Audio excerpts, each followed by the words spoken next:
Sin excusas. Nosotros tenemos la culpa. Los españoles tenemos la culpa. Ya sé que, como nación, somos expertos en hallar responsables externos de todo lo malo que nos sucede.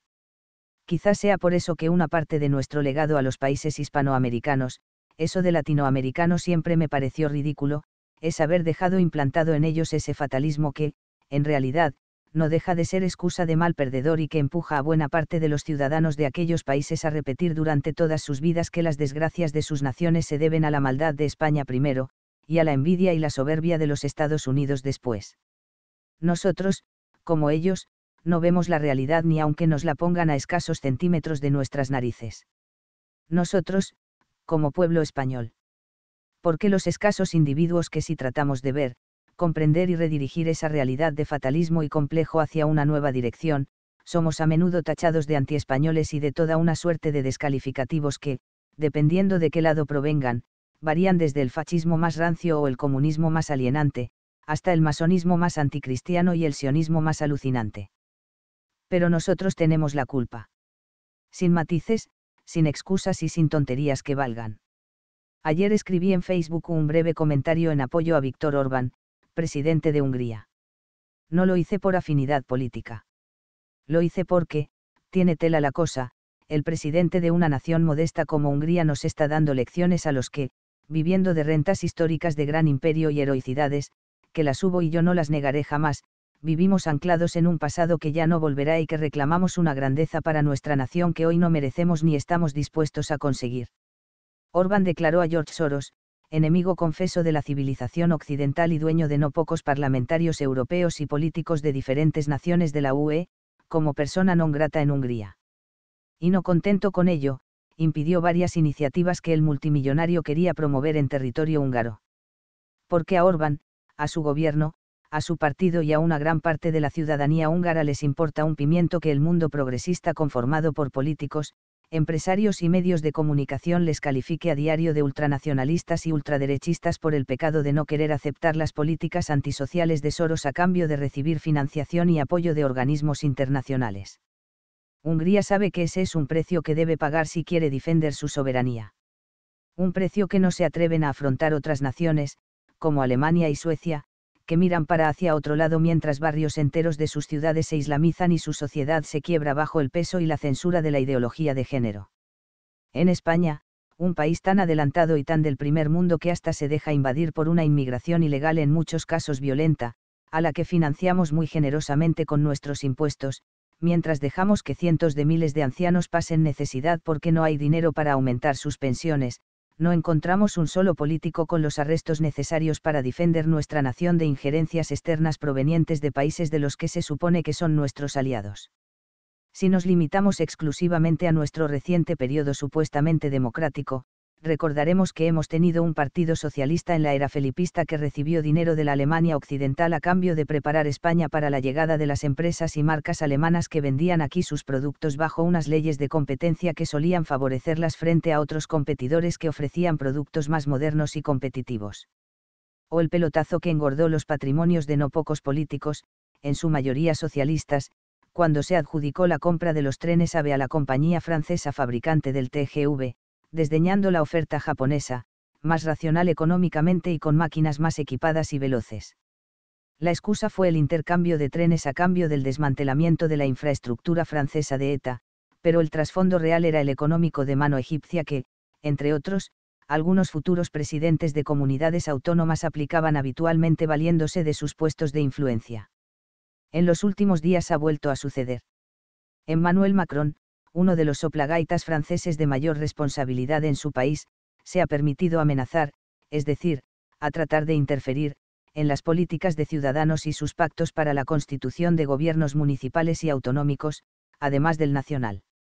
Aunque el injerto francés ya lo teníamos hecho desde hace meses, dada la ocurrencia de Albert Rivera de traer a Barcelona a otro soplagaitas francés como Valls, masón y seguidor y lacayo de Soros, para vendérnoslo como alcalde de Barcelona, parece que el globalismo mundial, sección europea, necesita asegurarse sus objetivos en España y para ello saca al escenario a otro de sus guiñoles, Macron, presidente a la sazón de la República Francesa, también masón reconocido, y odiador oficial de Marine Le Pen. La amenaza de Macron contra Rivera ayer mismo, 14 de junio, fue advertir de ruptura de relaciones si Ciudadanos se aviene a pactar con Vox en cualquier término para conseguir incluso la más pequeña alcaldía.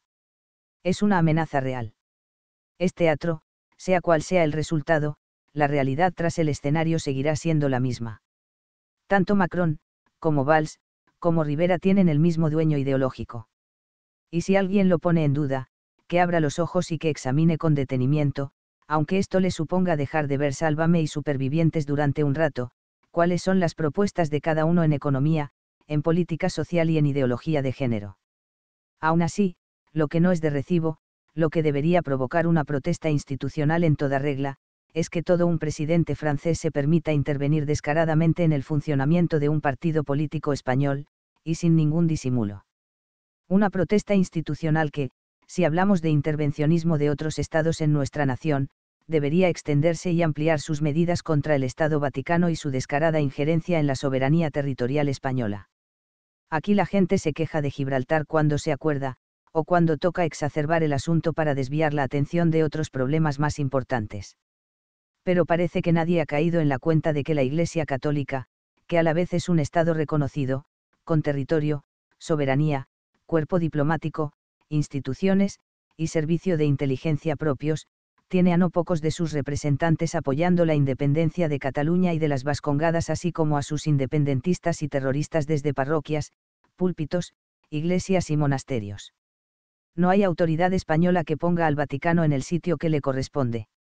No hay juez que se atreva a imputar a obispos y sacerdotes que protegieron y protegen a los movimientos antiespañoles que ha expoliado nuestra economía o asesinado a nuestros paisanos. No merecerían cárcel los párrocos vascos que escondían a etarras buscados por la justicia, o que han dado cobertura a corruptos y ladrones desde sus abadías e iglesias catalanas. Hay otros muchos ejemplos de injerencias extranjeras en España. Y todas ellas son un problema. Pero parte de la raíz de todo ello es que España no se defiende porque tiene una clase gobernante y política más dedicada a sus propios intereses y una ciudadanía educada en la ausencia de valores individuales de esfuerzo e independencia personal frente al colectivismo y a los partidos políticos y sus gobernantes, jueces, y funcionarios corruptos. Los que tratamos de conducirnos por esos valores, somos catalogados como antisistemas o disidentes y automáticamente relegados al cajón de los fachas, de los rojos, de los masones o de los sionistas, dependiendo de corrupto que nos insulta o del cobarde que nos ignora. Pero la realidad es que la culpa de que semejantes ataques a nuestra soberanía tengan cierto o mucho éxito es nuestra culpa como pueblo. ¿Por qué no reconocemos nuestra responsabilidad al no defender nuestra nación, ni nuestra dejadez al no reconocer nuestros fallos? Preferimos seguir viviendo de esas rentas históricas de las que la izquierda española se avergüenza y a las que la derecha mitifica. Y no voy a pedir que le quitemos un ápice de valor, gallardía y hombría a Blas de Lezo ni a Agustina de Aragón, pero reconozcamos que en muchas ocasiones también nos hubiera hecho falta mucho más Torrijos, Cánovas y Clara Campoamor, y mucho menos Fernando VII, Tejero y Juan Carlos I. Nosotros tenemos la culpa. Elegimos a nuestros nefastos políticos, nos denigramos como nación y nos mostramos débiles ante el mundo. Y no tenemos excusa.